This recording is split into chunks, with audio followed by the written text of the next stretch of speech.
Thank you so much for having me. I'm so excited to be here today. So excited to be in conversation with the greatest, the trailblazer, the icon, the Oh, superstar that Oumou Sangaré. oh, I grew up actually listening to Oumou Sangaré's music, and so to me it is the biggest honor that I could ever receive to be able to host this conversation and be the one to interview her. Et donc je disais bienvenue à vous et encore une fois, c'est tout un honneur pour moi de pouvoir faciliter cette conversation parce que j'ai grandi en écoutant votre musique. Euh, merci. Vous êtes une icône, vous êtes vraiment tout ce, enfin, trailblazer, enfin, tout ce que on peut imaginer d'une superstar de la musique et de la Wow, musique globale. Et donc, je vous remercie d'être présente avec nous aujourd'hui. merci beaucoup. And so, for the sake of this conversation, what's going to happen is that I'll be asking the questions both in French and in English, and I will be facilitating the translation as well. And so, without further ado, we will start with the questions. Et donc, on va donc commencer avec les questions. So, D'accord.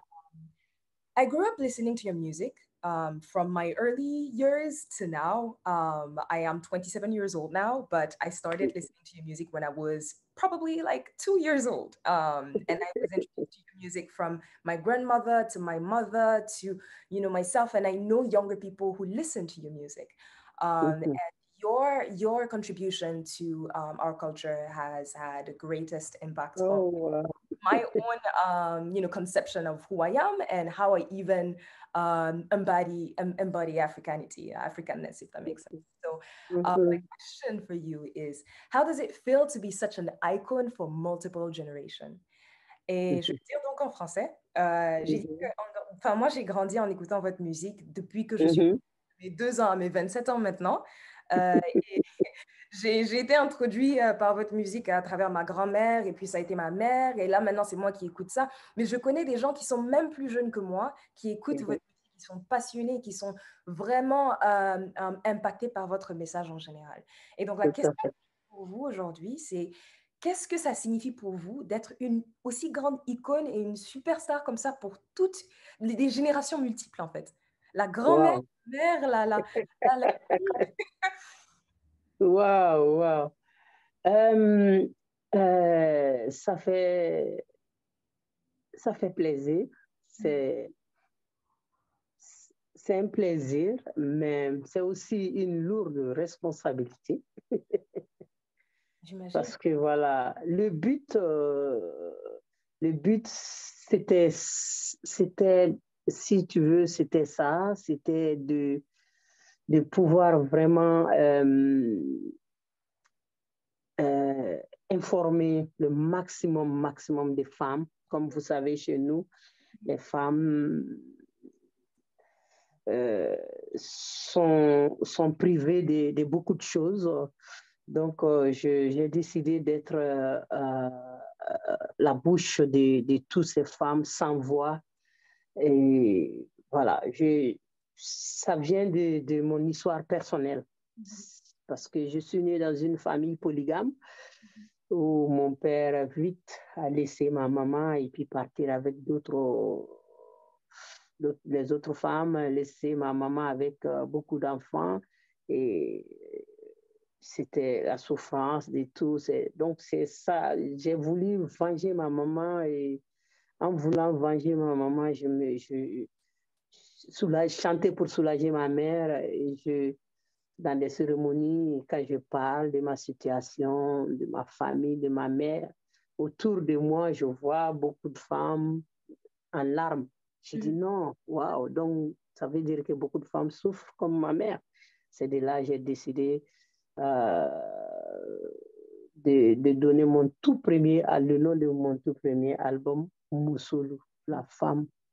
Donc, c'est vraiment, pour revenir à votre question, ça fait plaisir. Là, actuellement, je suis vraiment très fière de ce que j'ai fait, mais je sais que j'ai encore beaucoup de choses à faire. Et c'est aussi une lourde responsabilité de savoir que tu inspires beaucoup de gens. Tu as souvent peur de ne pas décevoir ces gens, de ne pas... Voilà, donc c'est une lourde responsabilité. Okay, so she's saying that it's her absolute pleasure, and I'll remind the audience of the question. The question was, how does that what does that mean for her to be such an icon for multiple generations?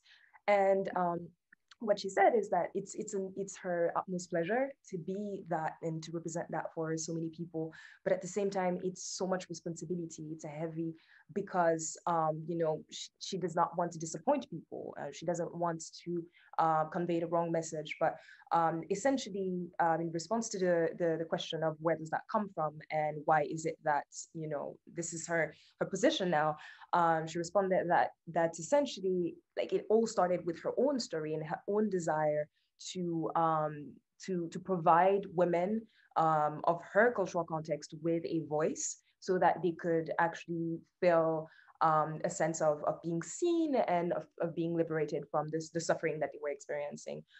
She referred to her own experience and the experience of her mother and the fact that because she saw her mother suffer and that she you know her mother was married to someone who was polygam, and you know that at some point her father decided to leave and you know continue his life with other women, and leave her mother with so many children and you know for her to fend for herself essentially.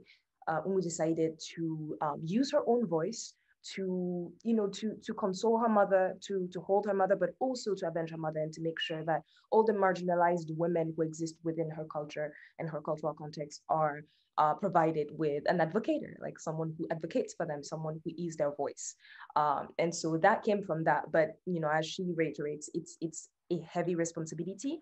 You know, like one would imagine, because I mean, you know, she is international. She is a superstar that she is, and you know, she touches a lot of people. And so I could only imagine that this is indeed a lot of responsibility. Yeah. La seconde question que j'ai pour vous, c'est par rapport à votre passage à l'Apollo Theater, le théâtre de l'Apollo à Harlem. Mhm, It's your debut, so on mhm, October 29th will be the date of tout à fait. your awaited concert. I am so excited, and I'm going to be on the first rank. You will see me just jumping around, waving at Mhm, you aggressively. But mhm, essentially, my question to you is, first of all, huge congratulations, because mhm. it's a big deal. And it's a big deal both for you, but also for the Apollo Theater, because you know they get to see Oumou Sangaré perform in their locals. So my question to you is, what does that feel like to you know experience this new chapter of your life? Et donc je vais traduire. Et je dis donc qu'on on est dans cette conversation dans le contexte de votre apparence, votre apparition sur le plateau de l'Apollo Théâtre, du théâtre de l'Apollo D'accord. à Harlem. Mhm, Et mhm. le concert se passera le 29 octobre à 20h. Et Tout à fait. j'ai partagé avec l'audience que je serai la première en face en train de sourire et de vous faire des coucous pour vous donner Ok. de l'énergie pendant que vous êtes sur scène. Mais D'accord, je merci. dis aussi que c'est mes félicitations à vous, mais mes félicitations à l'Apollo Theater as well, parce que c'est Mhm. quand même un honneur pour eux aussi de vous recevoir sur leur scène. Et donc, ma question essentiellement, c'est comment est-ce que vous vous sentez par rapport à ce nouveau chapitre de votre carrière? Vous savez, ça fait quand même 32 ans que je suis sur la scène à travers le monde. J'ai fait beaucoup de grandes salles comme Salle Royal Robert Hall in London, Opéra de Sydney, dans les grands stades en Afrique, les stades comme Olympia à Paris. Mais jouer à Apollo est très spécial pour moi parce que c'est une salle légendaire pour les Afro-Américaines et maintenant pour toute la culture en général. Donc, euh, c'est une immense plaisir pour moi de jouer à Apollo. C'est vrai que j'ai fait des grandes salles, mais Apollo est une salle légendaire. Absolutely. Voilà. So, Oumou is telling us that she's very thrilled to be playing at the Apollo Theater. She has done, I mean, you know, over the course of 30 years, I mean, 32 years actually. 32 years. She's been, you know, she's had the experience of performing in big halls. And she referred to the Olympia in France. She referred to the Opera of Sydney, like multiple stadiums, you know, back like throughout the continent, where she's had the experience of performing, you know, at like epic stadiums or like epic theaters in front of many people. But the Apollo Theater holds a special part in her heart because it represents so much for culture and for the African American community specifically and the culture overall.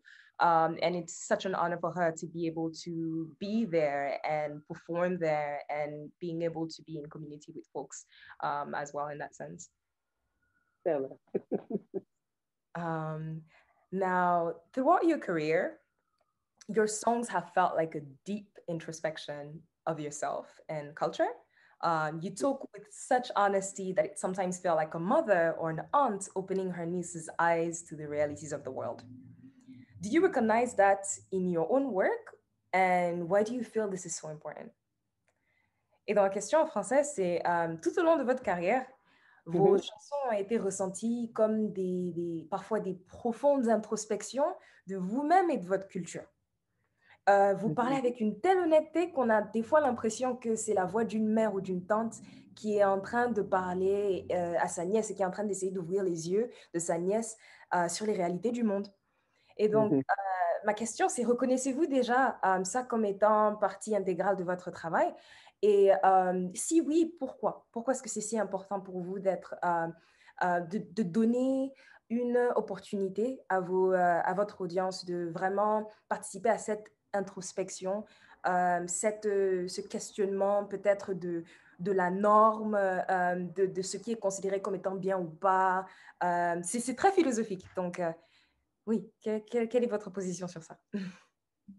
Les chansons parlent beaucoup d'unité, d'estime de toi. Oui, oui, j'ai pas bien compris la question, mais si vous pouvez m'expliquer. Redonner la unité de ta culture. Redonner. Explique-moi un peu. Vous invitez les gens à vraiment reconsidérer leur relation avec eux-mêmes et leur relation avec leur entourage. C'est ça. Et j'ai vraiment remarqué que c'est quelque chose qui fait partie de votre premier album Wassoulou, jusque-là. Jusqu'à Baking Kelena, ouais. C'est ça. Donc, ma question, c'est pourquoi est-ce que vous considérez ça comme étant quelque chose d'aussi important et pourquoi est-ce que c'est un sujet qui revient? Chaque album, c'est quelque chose qui revient. C'est important parce que j'ai l'impression que le monde, les gens sont en train de perdre un peu de confiance, ou je ne sais pas. Oui, c'est ça, oui. C'est ça. Et c'est ça qui amène le manque d'amour envers ses prochains. Et les gens sont perdus en un mot, quoi. Donc, il faut venir vers eux, il faut leur parler, il faut leur faire revenir sur terre. Oui, c'est la vie, c'est des hauts et des bas, mais la vie, c'est un combat éternel.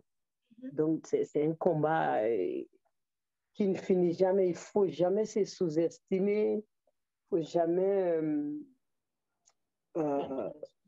perdre l'espoir. Surtout, voilà, perdre de l'espoir. Voilà.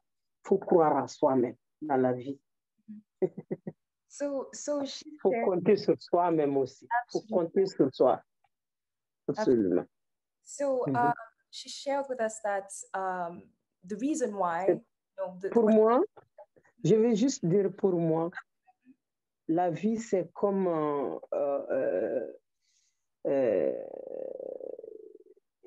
un train.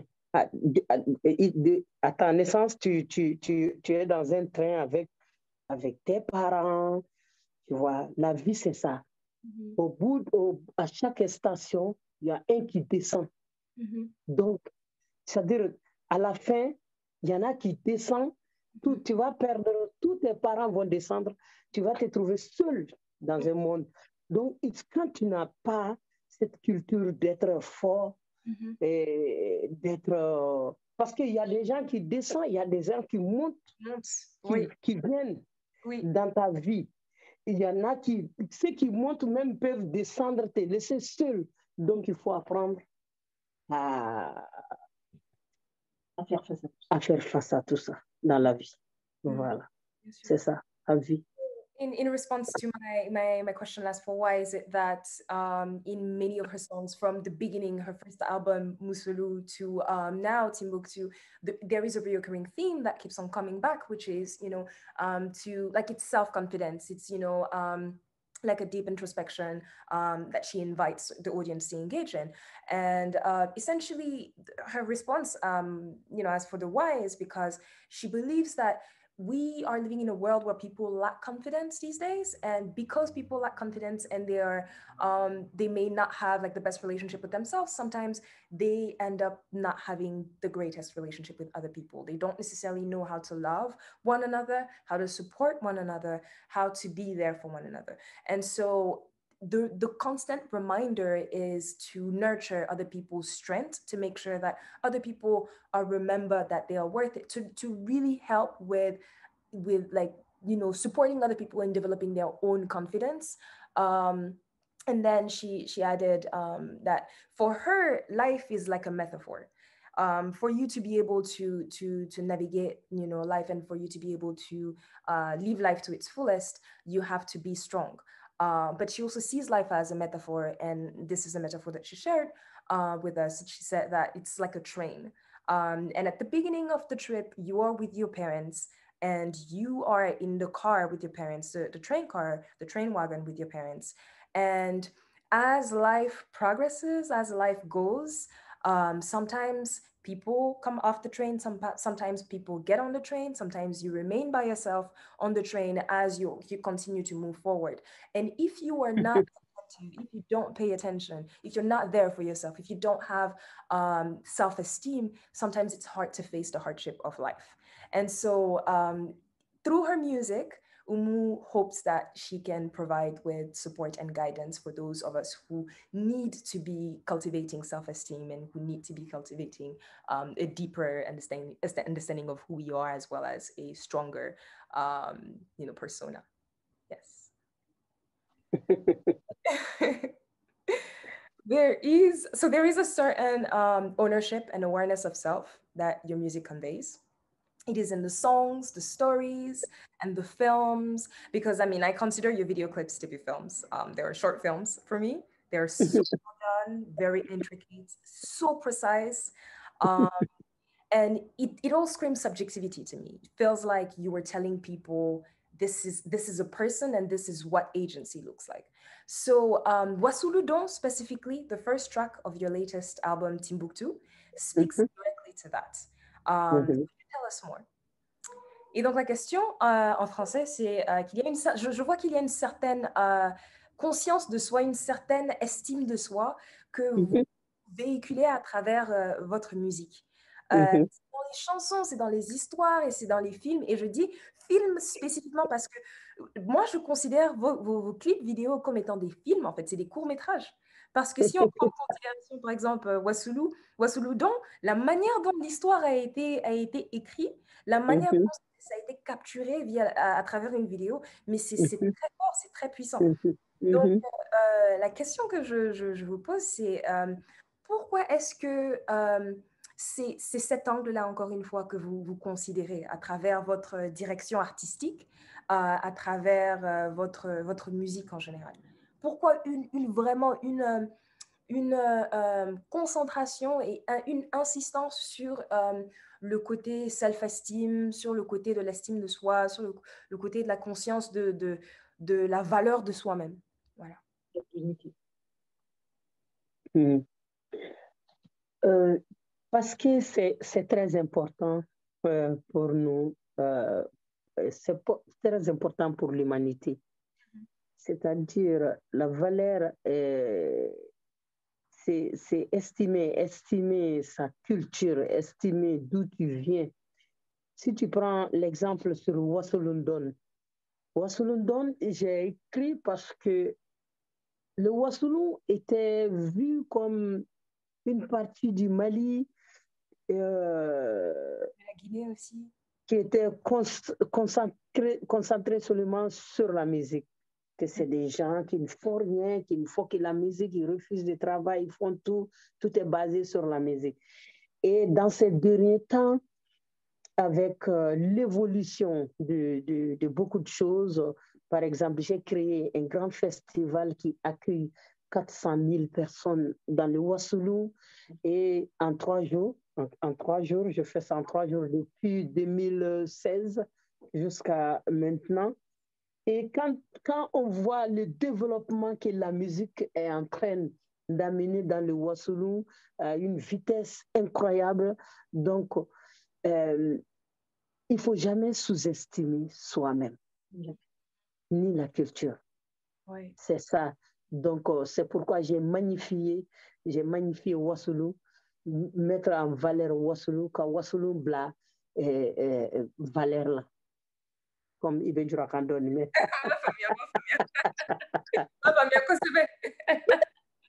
Quand Wassoulou, culture, takabla valeur là, quand il a diana kafo, pour la culture, c'est ça a même valeur que de l'or, ça a même valeur que du coton, ça a même valeur que du pétrole. Yes. Yes. Voilà. Donc, et on a, je l'ai chanté et on a prouvé. Aujourd'hui, Wassoulou, c'est le seul endroit au Mali aujourd'hui où tout le monde veut visiter. Tout le monde veut visiter Wassoulou. Et c'est pourtant, il y a 7 ans, 8 ans, c'était le coin, l'oublié du Mali même, quoi. Ouais. Oublié par tout le monde. Oublié par le gouvernement, par tout le monde. Mais des médias, mais aujourd'hui, Wassoulou, c'est le coin chouchou de tous les touristes qui veulent voir le Mali.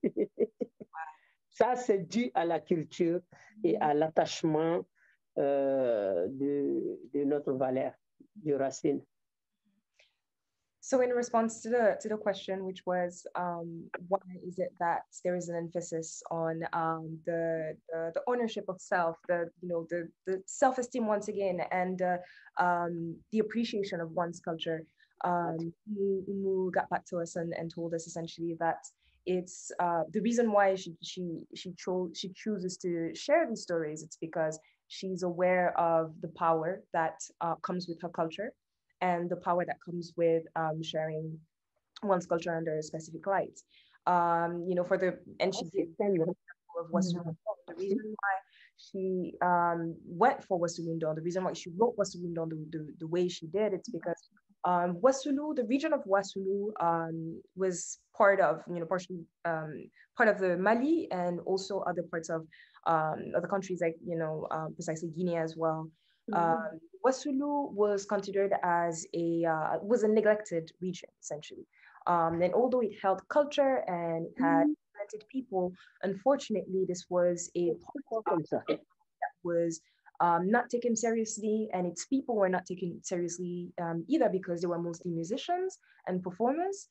And so people used to just, essentially say that these people are not equipped to fully contribute to society. Essentially, they're just sleeping over there. They're not doing anything. They're not dynamic.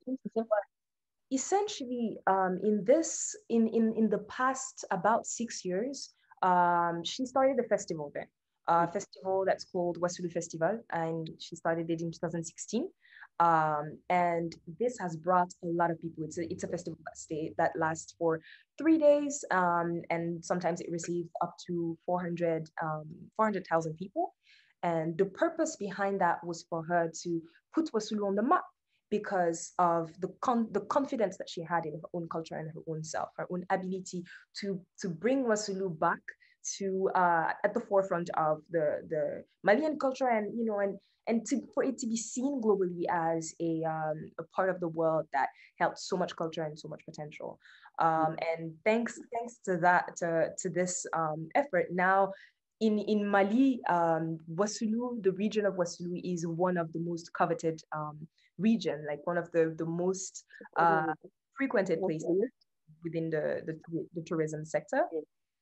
Everyone is interested in now looking at what that essentially looks like, and culturally speaking, what happens there, how people perform, what's happening with the festival, and all of that. So had she not had the self-confidence and the cultural confidence to actually highlight this part of the region that was otherwise neglected by the government, neglected by the officials who were actually supposed to attend to this region, she doesn't believe that it would have been put on the map the way it's now. And this is thanks once again to cultural confidence and confidence in self. So that's why she keeps reiterating those messages through music. Yeah. Your last two albums, Mogoya and Timbuktu, feel like a different visual and musical universe. Still reads Oumou Sangaré, but it's very different from what we've seen before. And I would like to know more about this. I would like to know what is behind this shift. Et donc, je disais que avec vos deux derniers albums, Mogoya et Timbuktu, on a remarqué que ces deux albums existent dans un environnement visuel et musical un peu différent. C'est toujours du Oumou Sangaré. On voit toujours que c'est l'essence de Oumou Sangaré, mais d'un point de vue visuel, d'un point de vue artistique, c'est un peu différent. Je pense que le shift s'est produit peut-être il y a 6-7 ans de cela. Et donc, j'aimerais savoir si vous pouvez nous en parler un peu plus de cette différentes directions que vous avez prises par rapport à votre création. OK. Comme je vous l'ai dit, que ça fait 32 ans que Oumou Sangaré est sur la scène et je voyage, je rencontre d'autres cultures, j'ai d'autres publics, j'ai la jeunesse africaine qui n'arrête pas de me demander quand est-ce que nous, on va pouvoir danser Oumou Sangaré dans les boîtes. Et j'ai d'autres publics qui n'est pas aussi que le public africain. Ça serait égoïste de ma part de ne pas penser à ces publics, de ne pas... Le monde évolue. Il faut partir avec le monde. Il faut partir avec le tout en gardant son identité. C'est-à-dire, quand on entend Oumou, on entend, même si c'est évolué ou quoi, tu vas entendre les Kariens, tu vas entendre les Ngoni, tu vas entendre les Djembe. C'est-à-dire, j'évolue avec le monde. C'est pour montrer que je fais une musique qui est très ouverte, qui n'a pas sa porte fermée. J'ai joué avec des Américains, j'ai joué avec des Anglais, j'ai joué avec des Français, j'ai joué avec des Maliens, beaucoup d'Africains. Donc, du coup, c'est une musique qui est très ouverte. Chacun amène son savoir dedans, mais ils viennent trouver le rythme de Wassoulou qui ne bouge pas, qui est là. Ils s'adaptent avec ces rythmes. Et à chaque fois, ça donne quelque chose de merveilleux. Parce que quand tu mets Wassoulou dans le Wassoulou profond, Les jeunes de Wassoulou dansent comme ils dansent le Wassoulou, Ngoni dans le Wassoulou avec beaucoup de poussière. Ouais. Maintenant, quand tu les mets dans la boîte à New York, Wassoulou donne, mais tu vas voir à Paris, tu vas voir les jeunes, ils dansent, tout le monde bouge dans les boîtes. Donc, chacun trouve sa part dans ce que Oumou Sangaré fait. Et la manière de chanter en Wassoulou, je n'ai jamais changé ça. Ouais. Et je chante toujours comme si je suis au village en train de chanter. Donc, du coup, les musiciens qui viennent, que j'invite dans mon groupe, s'adaptent à mon rythme, à ma façon de chanter, et c'est agréable.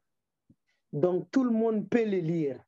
Ouais. Les Américains, ils peuvent le comprendre. Le Bruce fond du Wassoulou peuvent comprendre. Et les Japonais, ils peuvent le comprendre. Tout le monde peut le comprendre. C'est une musique universelle. La musique est déjà universelle. Si tu peux faire plaisir à beaucoup de gens sans dénaturaliser ta culture, moi, je pense que c'est important. Ça montre l'unification, enfin, l'unité. L'unité de c'est-à-dire, avec Dunia Franyogon, quoi, en un mot. Ouais. Voilà.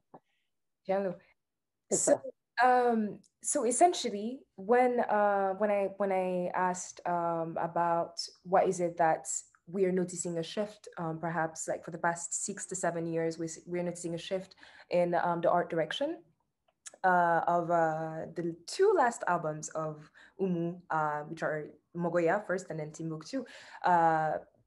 Oumou responded with the fact that she essentially noticed that there was a need. There was a need for the shift to happen. There was a need to, because she kept receiving messages from the youth, from African youth, who were like, okay, when is it that we'll get the chance to dance and dance our feet off of, from listening to your music in the clubs?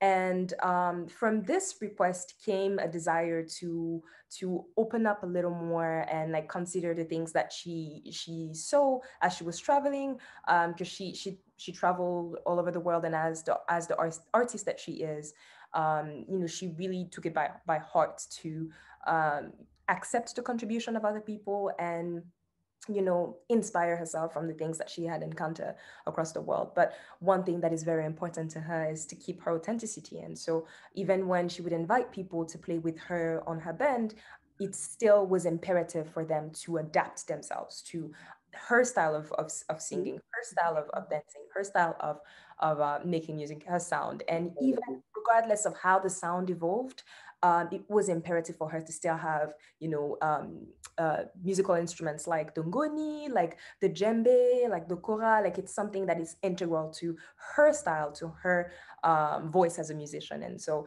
this is something that naturally happened as, once again, her life and her career progressed. And she also alluded to the fact that her music is music that is universal, essentially. The young people who are in Wassoulou, in the region of Wassoulou, it's like if you play Wassoulou, you will see them dance the way they do in the village. And the way she sings is the way she sings in the village.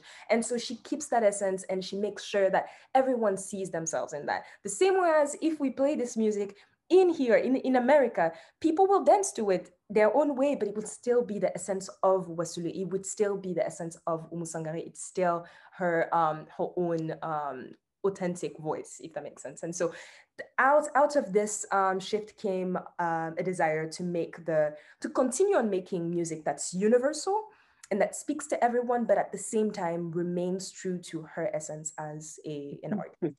That's true. Oh, and I would like to add as well that, parce que je veux leur faire savoir ce que vous avez dit par rapport à la Dunia, à Dunia Buena.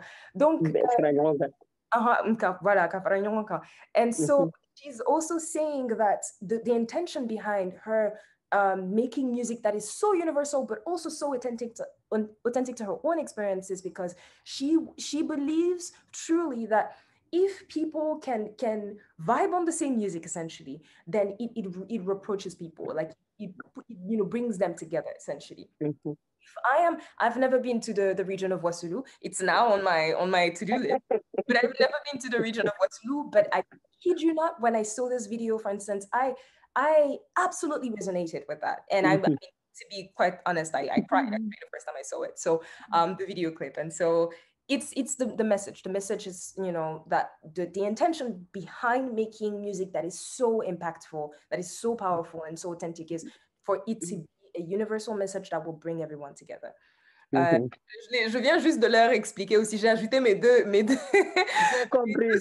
Que toi-même, tu n'es pas de Wassoulou, mais que... Exactement, que je ne suis pas du Wassoulou, je ne suis jamais allée au Wassoulou, mais à cause de vous, maintenant, c'est sur ma bucket list. Donc maintenant, là, c'est là-bas que je vais aller. Dès que j'ai Voilà. C'est à cause de la musique. Exactement. Rien que c'est la musique seule qui peut faire ça au monde. Exactement. Et je leur disais exactement ça, en fait, que c'est à la fin, même quand moi j'ai vu le clip, ça m'a donné envie et ça m'a tellement touchée que la première fois que j'ai vu le clip, j'ai pleuré, en fait. Parce que j'ai vu des gens qui me ressemblaient, j'ai vu des gens qui avaient le même langage corporel. Et c'est quand même ma langue, même si je parle djoula, c'est quand même une langue qui me touche. J'entendais ma grand-mère, j'entendais les femmes avec qui j'ai grandi. Et donc, c'est un message universel. C'est absolument universel. C'est ça. Absolument. C'est ça. Ouais. C'est vrai. C'est ça la beauté de la musique. Yes. Yeah. I believe that's the beauty of music. You know, it's the language that everyone understands. Yeah. C'est ça. So through your music, you seem to be talking directly to the youth. My particular favorite advice, and I consider it to be an advice and a mantra actually, is coming from your song Dili Oumou, where you say, and I'm going to try and sing it. I mean, I'm no Oumou Sangaré, but for people to understand, it's, you know, Kanitolo do Morokana, Kanitolo do Morokana, and Kanitolo do Morokana, ae Dili Oumou, Kanitolo do Morokana, Kitemiya moya fe, Kanitolo do Morokana. Oh my God. Oh, do not make me cry over here. Faut pas me faire pleurer ici. Don't cry. Yeah. But this essentially has held me together more times than you can imagine. And I know it's done that for so many people. And so my question to you is, do you expect people to resonate to that extent whenever you are writing music like that, whenever you are making music like that? Et donc, ce que je disais, c'est que la question, en gros, c'est qu'à travers votre musique, vous semblez adresser les jeunes directement. Et l'un des conseils vraiment qui m'a touchée, qui m'a vraiment interpellée, un conseil que je considère comme étant un mantra aussi, et qui vient de votre dernier album, Timbuktu, de la chanson Dili Oumou. C'est Kanitolo do Morokana. Et enfin, Kanitolo do Morokana, ça veut dire n'écoutez pas les gens, ne faites pas attention aux autres qui disent quoi que ce soit de vous. Les ont dit quoi. Les ont dit, exactement. Et donc, ma question, ça m'a donné tellement de force en tant qu'individuel, en tant qu'artiste, que je sais que ça fait la même chose pour beaucoup d'autres personnes. Parce que j'ai beaucoup d'autres personnes. Beaucoup d'autres personnes qui comprennent le djoula. Voilà, ceux qui comprennent et ceux qui ne comprennent pas le djoula même. Même dans la mélodie et dans la manière dont c'est chanté, on peut c'est vrai, on peut le sentir, ouais. Est-ce que c'est l'intention, c'est votre intention quand vous écrivez des chansons comme ça? Et est-ce que vous vous imaginez que ça va toucher les gens de la manière dont ça touche les gens, en fait, à cette ampleur? Voilà. Déjà, je l'ai écrit étant très triste. Parce que quand les calomnies étaient devenues insupportables sur moi, c'est de là je me suis assise pour écrire Dili Oumou. Il est temps que je me soulage. En fait, cette chanson, je l'ai écrite pour me soulager. Et pour soulager tous ceux qui sont dans la même situation que moi. Tous ceux qui veulent se battre dans la dignité pour gagner leur vie. et qui ils font face à des calomnies, à des mensonges, à des liaisons dites qui sont là, qui sont prêts à les tirer jusqu'en bas. C'est-à-dire, c'est pour leur donner de l'énergie, c'est pour leur conseiller de ne pas écouter. La vie, il faut se fixer un objectif, va en avant. Ne retourne jamais les dos pour regarder derrière. Donc, je me suis donné 7 heures. Je me suis dédié cette chanson, Dili Oumou, mais en pensant à tous ceux qui sont dans les mêmes situations que moi. Donc, du coup, la chanson, ce n'est pas pour moi seul, c'est pour tous ceux qui veulent se battre dans la vie et puis réussir avec leur sueur. Et les détracteurs sont prêts à leur coller des calomnies. Moi, il y a des mensonges qu'on m'a dit dans la vie, qu'on m'a collé dans la vie. Si tu n'es pas fort, tu meurs. Donc, dans la vie, il faut être fort. C'est pourquoi j'ai écrit Billy Oumou pour moi et tous ceux qui veulent vraiment réussir sa vie et qui ont déjà réussi sa vie et qui sont la voie de réussir leur vie, de ne pas écouter. Quand on écoute, on n'avancerait pas. Il ne faut pas écouter. Oh là là, ouais, absolument. And so in reference to this question, which was that, we feel like in a lot of her songs, she is talking directly to the youth. And in a particular song, it's as if she was delivering a mantra, an advice to people who are overwhelmed by the lies that are being, told about them. Essentially. And Kanitolo de Morocana, I realized that I did not necessarily translate that for you, our audience who speaks English. And so Kanitolo de Morocana means essentially that you should not listen to the naysayers. You should not listen to the people who are lying about you, who are lying to other people and everyone who's around you, just for the sake of bringing you down. And so this song, she dedicated this song to herself, actually, because when she wrote the song, she was really sad. She was at a very a sad point where she kept on hearing all of the negative things that people were saying about her, all of the negative propaganda that was going on around, like the liars, the naysayers, who essentially were just trying to make up a reality in which Oumou was not winning. Oumou was not going up. It was like for the sake of bringing her down. And so for the sake of holding herself and holding the people who also experience that, once again, it's always in the universal, it's like the universal message, using her own experience to also talk to the people who've went through that. She decided that it was important to hold space for herself and to write this song and to creatively just allow herself to relieve herself from those le fardeau, those the heaviness that comes with just keeping on hearing things like that. Because when you hear and you really focus on the propaganda, the negative propaganda that comes with naysayers who are not necessarily haters, essentially, who are not necessarily for you and for your success, you can end up being distracted. You can end up if you're not strong and if you're not nurturing your strengths, essentially, you're having a hard time. You can have a hard time, and you can struggle with coming up with the head above the water, essentially. And so that's what she intended this song to be. She intended this song to be first a song that would allow for her to relieve herself from all of the sorrow that she was experiencing from people saying nonsensical things and fake things and false things about her. But she also intended for this song to be a song that would provide with strength and comfort for the people who also share the same experience. Yes. I think that I have a couple more questions, but I think that this would be a good time for us to stop, just to give the opportunity to the audience to ask questions as well if they would like to. Et donc, je dis que j'ai encore pas mal de questions parce que je pourrais vous parler pendant 24 heures, 30 heures, 32 heures. Mais c'est tellement passionnant ce dont on parle. Mais pouvoir ouvrir et donner l'opportunité à l'audience de poser des questions, je vais je vais passer le bâton maintenant. Donc, on va voir si on a des questions. D'accord. Yes. Il n'y a pas de souci. OK. Donc, on a une question là. On a une question. So, is Wassoulou the real Wakanda? My question first is, have you watched Black Panther?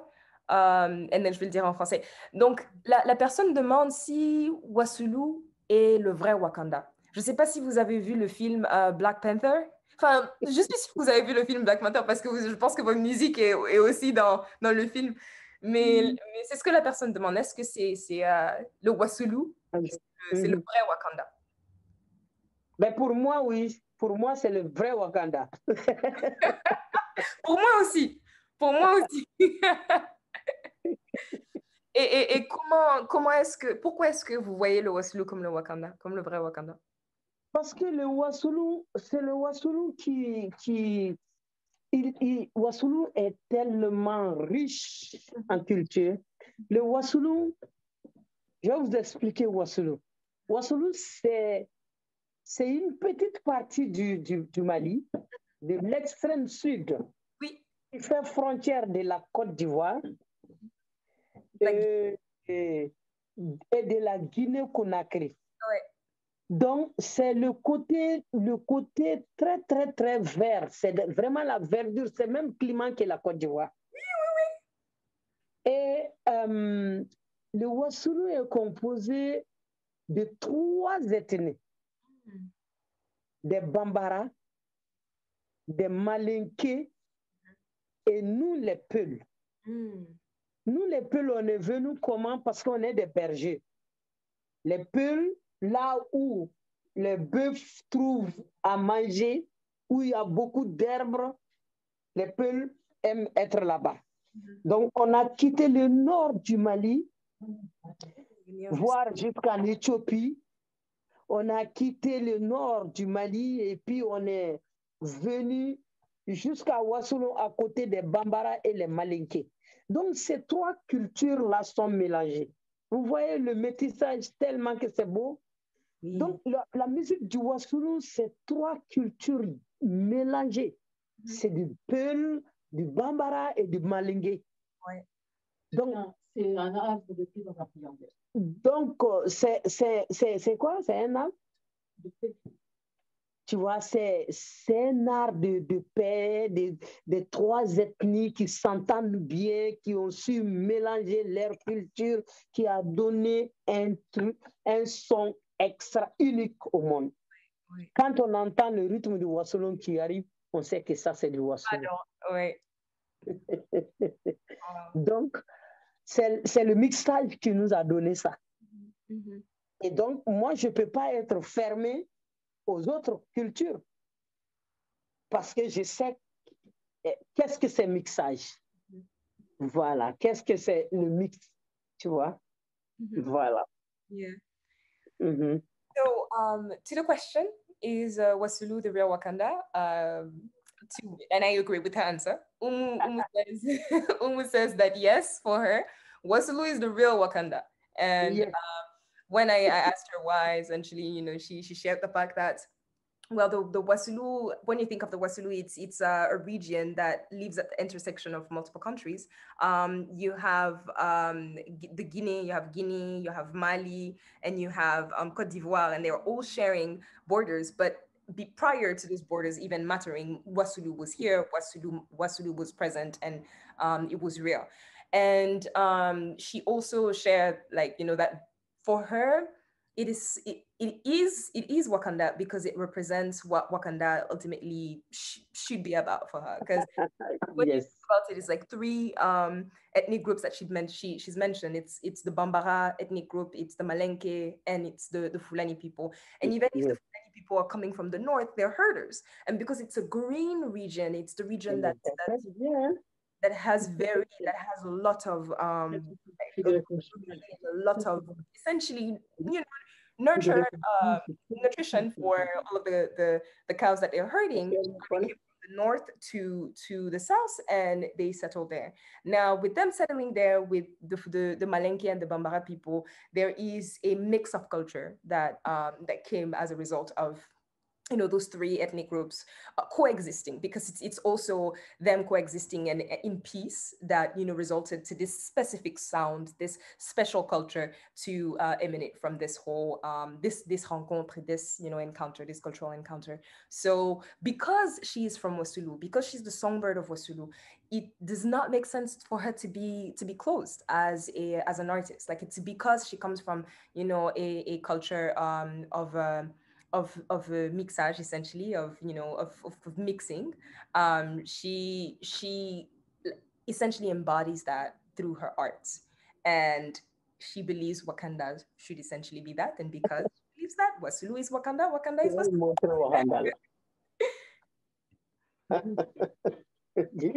J'espère vraiment que je fais honneur à votre à votre message. Incroyable. Merci beaucoup. Merci beaucoup. Je comprends, mais l'anglais aussi, j'arrive pas à le dire, mais je comprends. Non, j'imagine, parce qu'avec 32 ans d'expérience, c'est obviously, yeah. C'est ce que je suis en train de dire à Magali, mais j'ai dit, mais elle translate tellement bien. That means the world to me. You have no idea. Ça, c'est vraiment ça. Franchement. That means the world to me. Thank you. Oh, in case y'all didn't understand, Oumou was complimenting my translation skills. Thank you. But yes, so now I can share the questions from the audience with you. So Dorothy Johnson Laird is asking, how come Wassoulou women singers are so powerful when they sing? Thank you, much peace. Et donc, Dorothy Johnson Laird, je pense que c'est comme ça qu'on le prononce, elle demande comment est-ce que ça se fait que les chanteuses du Wassoulou sont aussi puissantes, aussi fortes qu'elles le sont. Et elle dit merci beaucoup pour votre intervention et elle vous envoie beaucoup de paix. Oh, c'est génial. Maintenant, elle veut savoir pourquoi, comment les chanteuses du Wassoulou sont fortes. Est-ce que ça vient exactement? Cette force, cette puissance vient. Cette puissance vient d'une vieille tradition. Vous savez, comme dans le Wassoulou, comme dans la plupart des pays africains, la femme n'avait pas de parole. Elle n'avait pas droit à la parole. Même s'il y avait des décisions importantes à prendre, une femme, on les met toujours à côté. On dit non, vous êtes des femmes, vous enlevez vos bouches dans nos histoires, vous êtes que des femmes. Pour ça, les femmes, elles ont un seul moment où elles peuvent se décharger, se défouler, se parler entre eux. Ça, c'est le moment de cérémonie, quand elles ont le baptême, quand elles ont le mariage. En ce moment, elles sont entre femmes. Il n'y a pas d'hommes. Même s'il y a des hommes, sauf les hommes qui se cachent derrière la foule pour écouter. Mais c'est de là que les femmes se mettent à se décharger. C'est-à-dire, quand moi je souffre dans mon foyer, tout ce que j'ai subi comme l'injustice, si on se regroupe comme ça, je le transforme en chanson. Et au milieu de toutes ces femmes-là, il n'y avait pas de micro. Je prends la parole, je chante ma souffrance. Je dis, je subis ça dans mon foyer. Est-ce que c'est juste? On me fait ça. On me fait ça, j'ai pas droit à ça, j'ai pas droit à ça. Donc, cette tradition forte est dans le Wassoulou depuis très longtemps. Donc, c'est une... Moi, je pense que j'ai hérité ça, quoi. Je pense que j'ai ça dans le sang. J'ai pris cette tradition naturellement pour pouvoir parler de la situation de la femme avec ma musique. C'est une vieille tradition chez nous. Les femmes ont la puissance, ont une puissance naturelle, parce que c'est le seul moment où elles peuvent se défouler. Quand elles ont des choses en elles, c'est le seul moment où elles peuvent vraiment se débarrasser de tous ces soucis, d'en parler, partager avec les autres. Voilà. So in response to Dorothy's question, which is, why is it that women from singers from the Wassoulou are so powerful, they have so much strength and power in their performances? Well, Umu shared with us that it's because it comes from a long time tradition, like an old tradition where essentially back in the days women were invisibilized, like pushed back on the background of the of society essentially, and so whenever they would go through things, it's not as if they were provided with space for them to think about and process or like even advocate for themselves. And so usually the spaces in which they were able to reconvene and think together and speak freely were in spaces that were deemed for women, or like they in spaces of celebration. So for instance, if there was a kid that was getting baptized, or if there was a wedding and things like that, then if there was a singer that would come, then they would perform. But also that's where women would be together, and that's when they would start processing essentially what was happening in their lives, and they would share stories. And sometimes that was the most appropriate and the safest place for people to speak with passion, for women specifically, to speak with passion as for what was happening in their household, what was happening with their significant others, and their realities and the realities of their suffering essentially.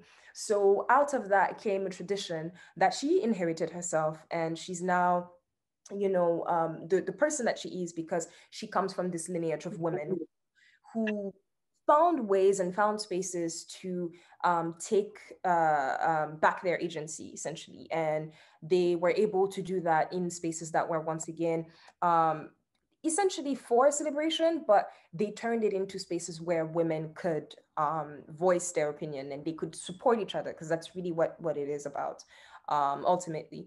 So that is something that she strongly believes she has inherited, and she's also very proud of, because that is the reason why Wassoulou singers and Wassoulou women specifically are so strong. Yeah.